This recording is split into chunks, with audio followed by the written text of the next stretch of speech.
মদিনার উহুদ পাহাড় 8.5 কিলোমিটার লম্বা, এত বড় পাহাড়, এত দূরত্ব, এত উঁচা যে মসজিদে নববীর এখান থেকে বারান্দা থেকে সেহান থেকে দাঁড়াইলে কি দেখা যায়?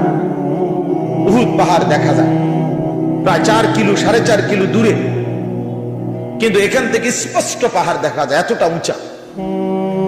তাহলে এত উঁচু এত লম্বা পাহাড় স্বর্ণ বানিয়ে দিলে আল্লাহ নবী সাল্লাল্লাহু আলাইহি ওয়াসাল্লাম বলেন সে আরো একটা চাই। এরপরে নবী বলেন, শোনো বনি আদম, লান ইয়ামলাআ ফাহু ইল্লা তুরাব। হায়, এই সাহাবীকে ডাক দিয়া বলছে, উবাই ইকরা আলাইয়া কোরআন শরীফ পড়ো, শোনাও। তিনি বলেন, আমি শোনাবো আপনাকে? আমরাই তো শুনি আপনার, আপনার সামনে আমি কোরআন পড়বো, এই সাহস তো আমার নাই।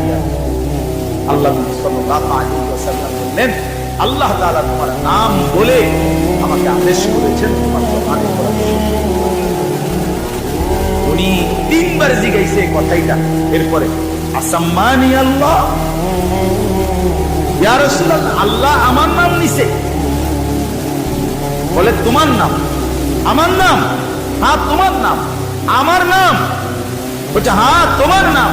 বাবা, তিনি প্রচন্ড ভাবে কাঁদতে শুরু করতে, আর বলছে, হায় নবী, এক গোলামের এর চাইতে বড় সৌভাগ্য আর কি হতে পারে? তার